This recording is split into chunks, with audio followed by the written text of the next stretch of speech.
नमस्कार, आदाब, सत श्री अकाल। मैं हूं आपके साथ फैज़ आब्दी और आप देख रहे हैं टुडे प्रेस इंडिया। हमारे देश में आज लगातार मीडिया पर यह आरोप लगता आ रहा है कि वो सच्चाई को छुपा रहा है, देश को गुमराह कर रहा है। इन्हीं बातों को जानने के लिए आज हमारे साथ मौजूद हैं वरिष्ठ पत्रकार नावेद शिको। आइए इनसे पूछते हैं। नावेद जी, ये बताइए जी कि हमारी जो नेशनल मीडिया है उस पर यह आरोप लग रहा है कि वो सरकार की जी नाकामियों को छुपा रही है और विपक्ष की विफलताओं को गिना रही है, उस पर आरोप लगा रही है। उस पर सर आप क्या कहेंगे? देखिए, आपका सवाल बहुत वाजिब है और ये अच्छी बात है कि कम से कम मीडिया का एक गोशा इस तरह का सवाल उठा रहा है, इतनी बड़ी फिक्र कर रहा है। ये वाकई काबिल फ़िक्र है। आपका जो टॉपिक है, आपका जो मौजू है, दरअसल मीडिया के ऊपर बहुत ज़्यादा इल्ज़ाम लग रहे हैं। मीडिया वाकई बहुत कमज़ोर हो रहा है। मीडिया अपना जो फ़र्ज़ है वो नहीं निभा पा रहा है। वजूहात हैं, यानी कई वजह हैं, इसके कई कारण हैं। एक तो ये कि मीडिया बहुत खर्चीला हो गया है। अब से जो हम लोग मीडिया का इतिहास सुनते रहे हैं, उसकी बातें सुनते रहे हैं, तो मीडिया ने इस देश को आज़ादी दिलाई। मीडिया का एक बड़ा रोल था, सहाफ़ियों का एक बहुत अहम रोल था, इस बात में कोई शक नहीं है। मीडिया ने सामाजिक परिवर्तन किया, इस बात में कोई शक नहीं है। रूढ़ियों को कम किया, सामाजिक उत्थान के लिए काम किया, मानव के चरित्र निर्माण के लिए काम किया। लेकिन आज का मीडिया क्या कर रहा है, ये बहुत तकलीफ दे बात है। वो अपना बिल्कुल भी दायित्व नहीं निभा रहा है, वो अपना हक जो उसका है उससे बिल्कुल दूर है। दरअसल इसकी एक वजह यह है कि एक ज़माना हुआ करता था जब ये मिशन हुआ करता था। अब ये मिशन नहीं रहा, ये एक प्रोफेशन हो गया है। वो भी ऐसा प्रोफेशन जहाँ पर बहुत साफ नियत नहीं है। सिर्फ नियत ताकत की है, सिर्फ नियत पैसा कमाने की है, और सिर्फ नियत कि मीडिया के आसपास का जो उद्योग है, जो व्यापार है, जो कारपोरेट है, जो मीडिया को पाले हुए है, जो मीडिया को गुलाम बनाए हुए है, उसे अपना बिजनेस ग्रोथ बढ़ाना है, पैसा कमाना है, हुकूमतों के साथ में रिश्ता कायम करना है। इसलिए मीडिया कमज़ोर हो गया है। दूसरी बात यह कि मीडिया के खर्चे बहुत हैं। पहले क्या होता था कि हम लोग एक तस्वुर करते हैं 30 40 50 साल पहले कि एक सहाफ़ी एक साइकिल पे चलता था, एक झोला लेके निकलता था और ईमानदारी की जर्नलिज्म करता था, देश में आज़ादी आ जाती थी, तमाम वो चीज़ें थी। अब क्या हो गया है कि बड़े बड़े न्यूज़ चैनल्स, डिजिटल मीडिया, अखबार के 40-40 एडिशन, हज़ारों लोग उसमें मुलाजिम होते हैं। बड़ी बड़ी मशीनें, बड़ी बड़ी टेक्निक, इन सब चीज़ों की वजह से जो बड़ा खर्चा है उसको निकालने के लिए हमें हुकूमतों के साथ कहीं ना कहीं रिश्ता बनाना पड़ता है। कारपोरेट सेक्शन के साथ में हमें रिश्ता बनाना पड़ता है।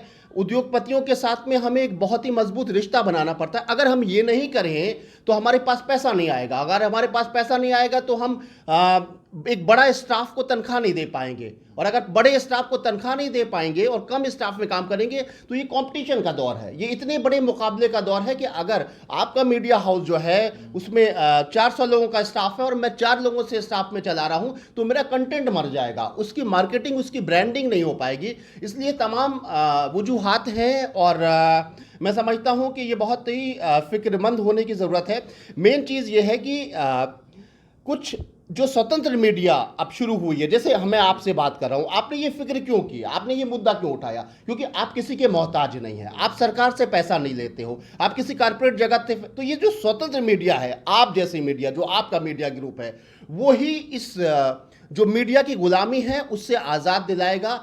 क्योंकि अब वो ज़माना आ गया है जब अगर हमें मीडिया को बचाना है तो हमें हुकूमतों के जो हमें पाले पोसे हुए उससे हमें रिश्ता तोड़ना पड़ेगा। क्योंकि हुकूमतों की तारीफ करना या उसके कड़वे सच को छुपाना ये मीडिया का काम नहीं है, ये तो दलालों को काम है।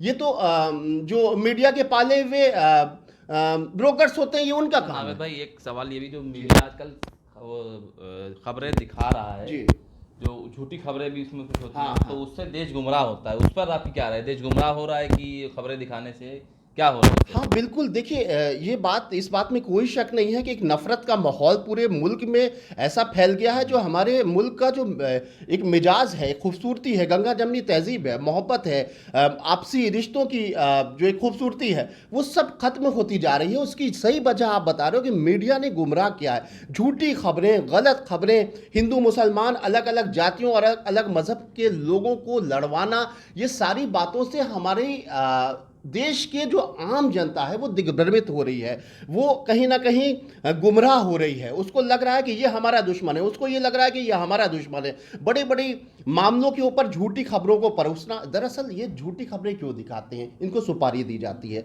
इनको झूठ फैलाने के लिए पैसा दिया जाता है, इनको वित्त पोषित किया जाता है। इनके ग्रुप जो हैं वो परवान इसलिए चढ़ते हैं इस शर्त पर कि जो पॉलिटिकल जो ज़रूरत है, जो रिक्वायरमेंट है किसी राजनीतिक दल की, उसको अगर ये रिक्वायरमेंट है कि नफरत फैलाओ, ध्रुवीकरण करो, ताकि हमें अच्छा वोट मिले और हम मेजॉरिटी की सरकार बनाएं। और सरकार में हम जाहिर सी बात है कि जब सरकार बनेगी तो और भी ताकत हो जाएगी, फिर हम वैसा ही माहौल जारी रखेंगे, हम मीडिया को खरीद लेंगे।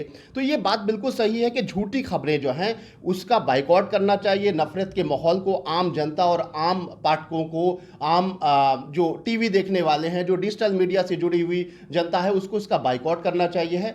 और ये मैं समझता हूँ कि कई बार न्यायालय ने भी इसको झूठा करार दिया है। ये पहली बार ऐसा हो रहा है जिसमें लगातार कहा जा रहा है कि तुमने झूठी खबरें दिखाई। असल में प्रेस काउंसिल ऑफ इंडिया जो इसकी निगरानी के लिए है वो भी सरकार के अधीन है।